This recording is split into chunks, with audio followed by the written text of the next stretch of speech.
You're like a circle.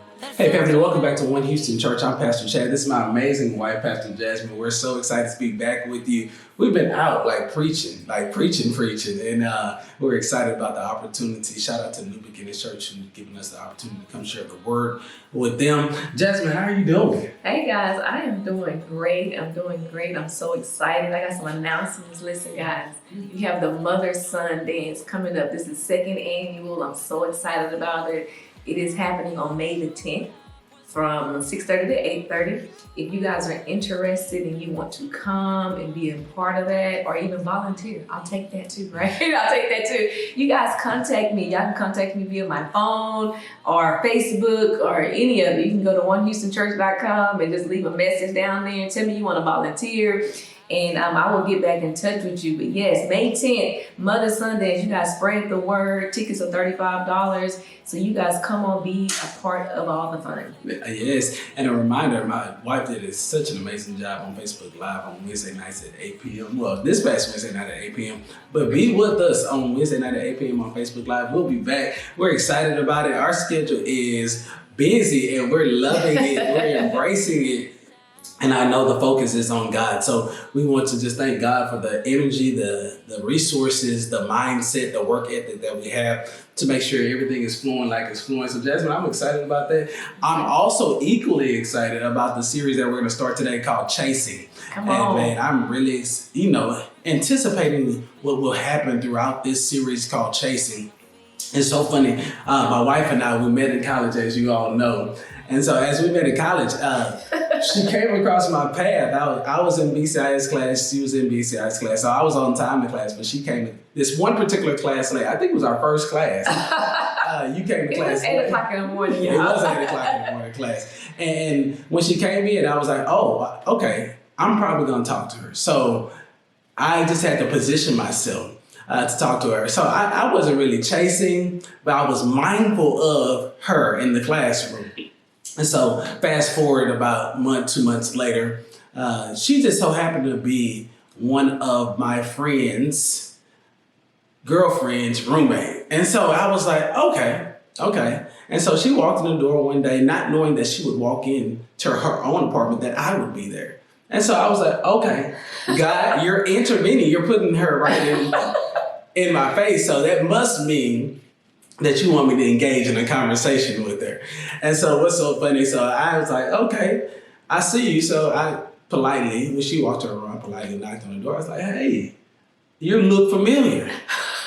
you take a BCIS class 8 o'clock in the morning. I already knew the answer to it, but you have to engage in that conversation. And so I was like, and she was like, yeah, I do actually take. I was like, oh, you know what? We should study together one day. It's just like God just, placed everything in the path correctly. But one thing that I knew that God knew already as well was my mindset. My mindset wasn't on a fruitful relationship at that time. I was a new alpha. I was in this fraternity. I was new to it. And so my mindset was on certain things. It wasn't chasing after God.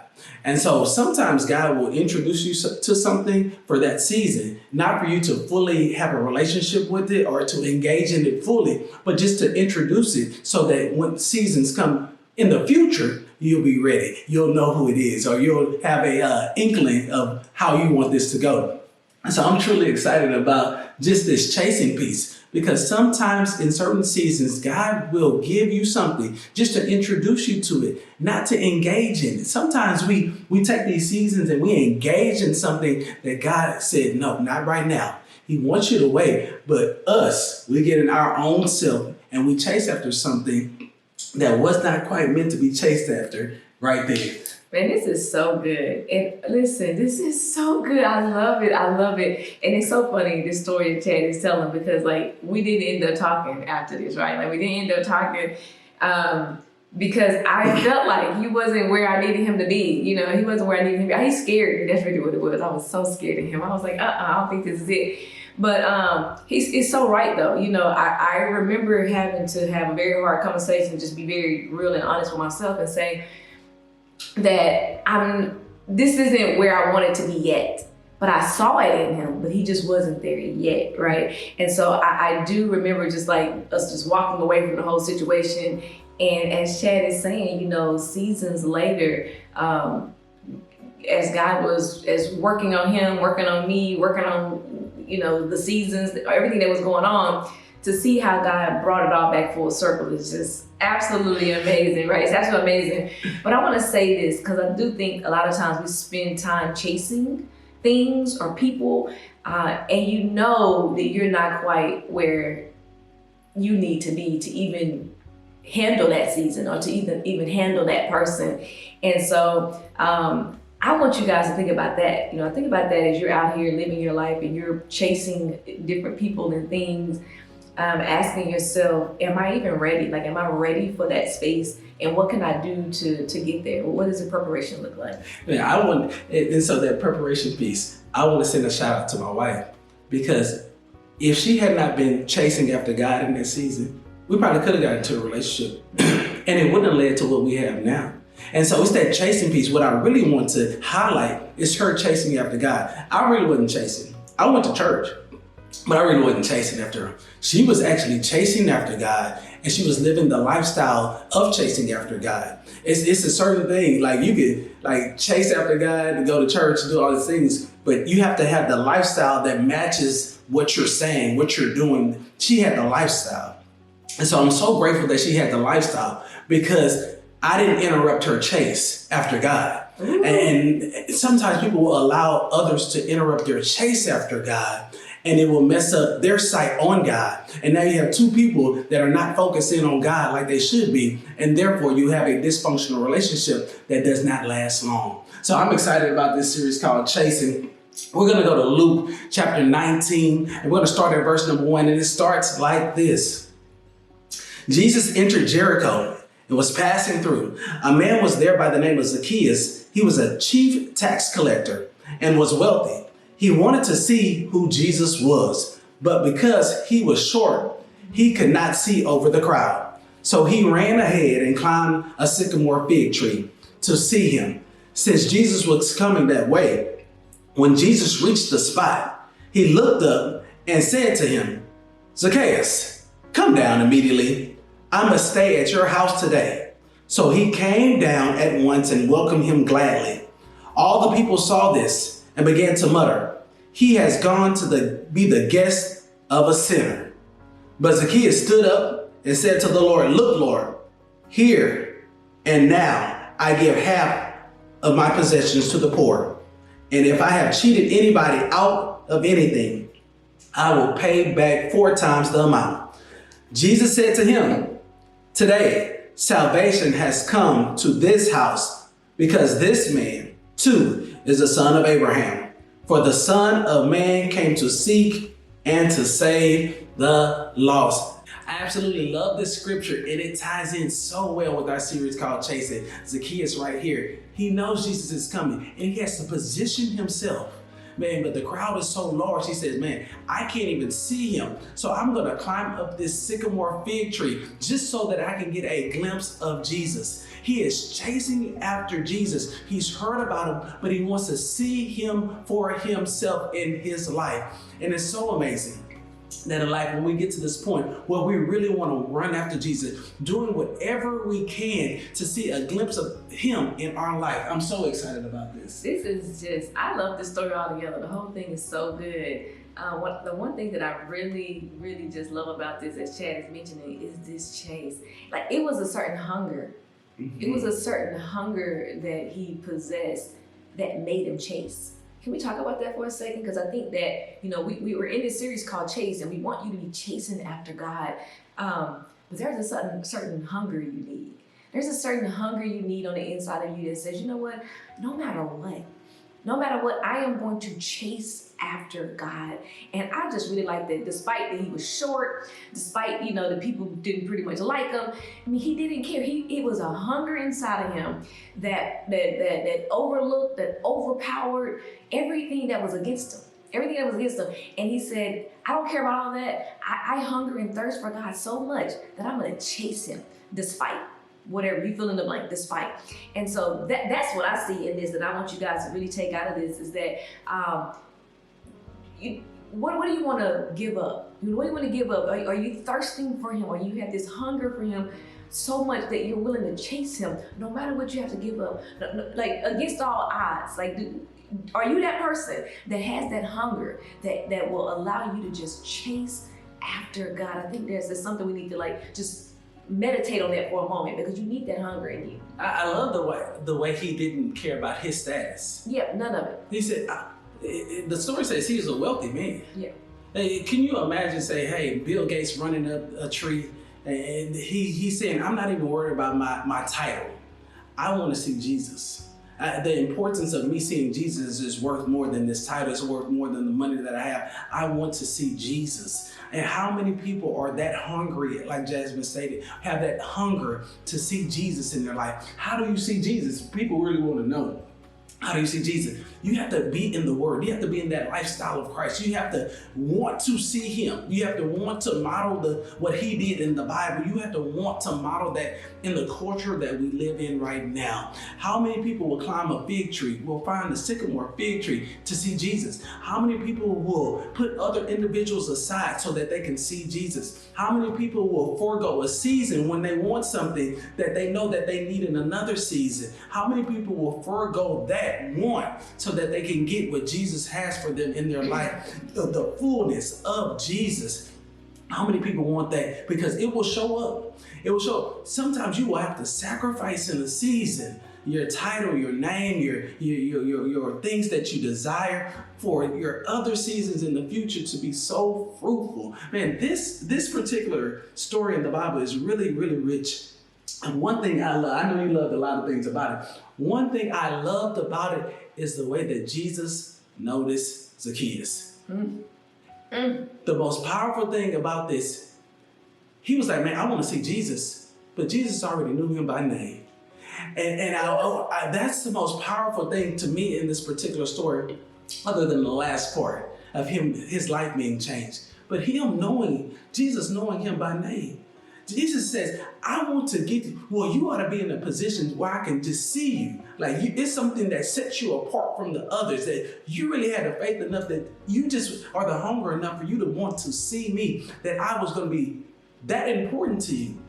And so I'm going to think about chasing. There's a cliche or a livelihood that, culture lives by. And sometimes it's in the chase that men go after women. They like the chase of going after. They like the chase of, and women, dare I say, they like the chase of being pursued as well.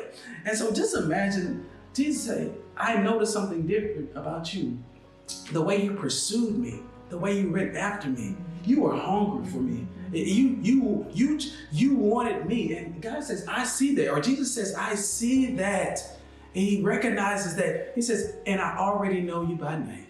Can you get in position for Jesus to recognize you for the faith that you're showing in your life? That's the question I'm going to ask. Can your chase that you're showing towards Jesus, can it allow him to recognize you and then call you out by name? Man, it is just so good. One of the things that I want to just bring up in here is that, as Chad was talking about earlier when he was, chasing me, right, or pursuing me, I kind of walked away from the situation because I was really trying to pursue God, and I didn't feel like, Chad was where he needed to be, and I was scared. I didn't think it would work out right. I want to throw this out here because when you're hungry for God, and that's what you're doing, you're thirsting for God, you have to be willing. Because I liked Chad. I liked him. I was intrigued by him. He made me feel the way no one else had ever made me feel. Like I liked him. I did. But I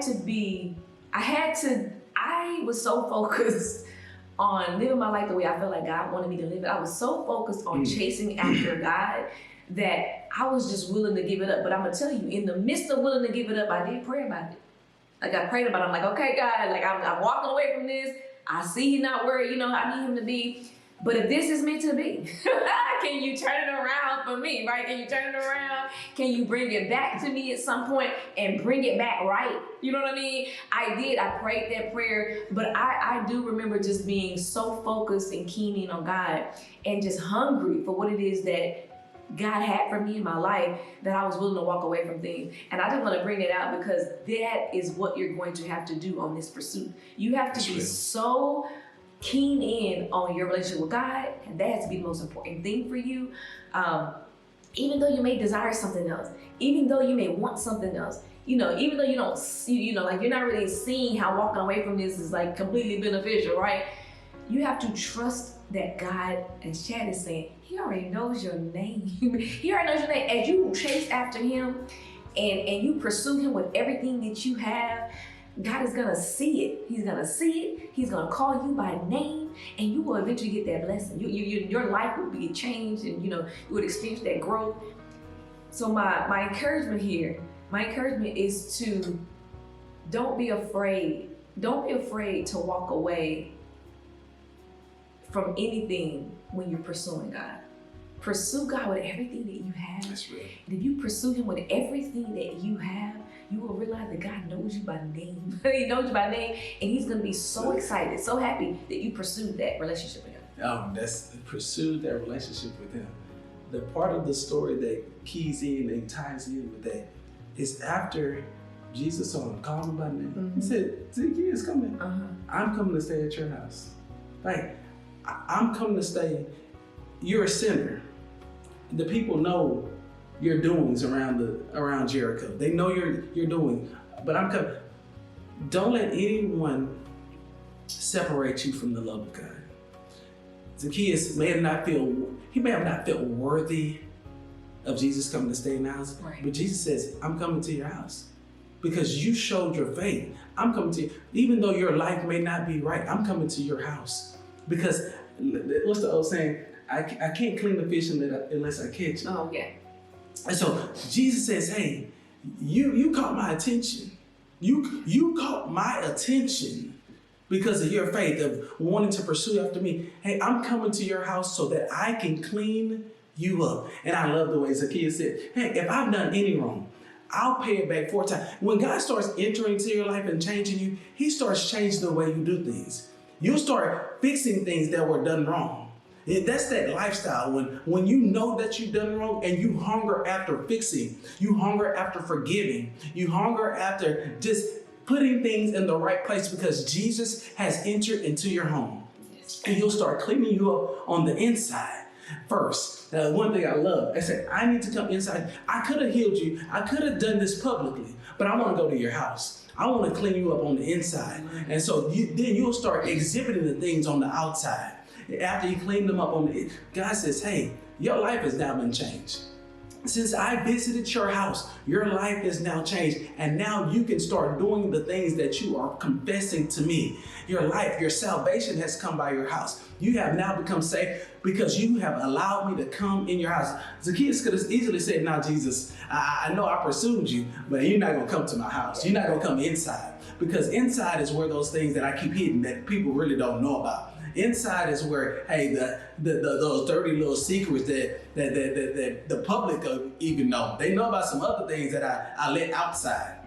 But they don't know about the inside stuff, the hurt, the pain, the insecurities that I go through on the inside. But Jesus said, I'm coming on the inside. And Zacchaeus was so faithful. He was so welcoming. He says, come on in. And like, come on in so I can be cleaned up the way I need to be cleaned up so that I can do the things that you desire me to do. I'm chasing after you, and I'm chasing after the lifestyle that you want me to display to the people. It's so amazing, the character of God. It's so amazing that God He's the God of another chance. He's the God of another chance. He's so forgiving, and that's the God we serve. And if I were you, and I say this for myself, that's who I want to chase after. Like, I want to chase after the person that loves me in spite of me. I want to chase after the person who will forgive me, who will change me, who will grow me, who will shape me, like that, who doesn't judge me. I want to chase after that. It's so many times we find ourselves chasing after people who judge us.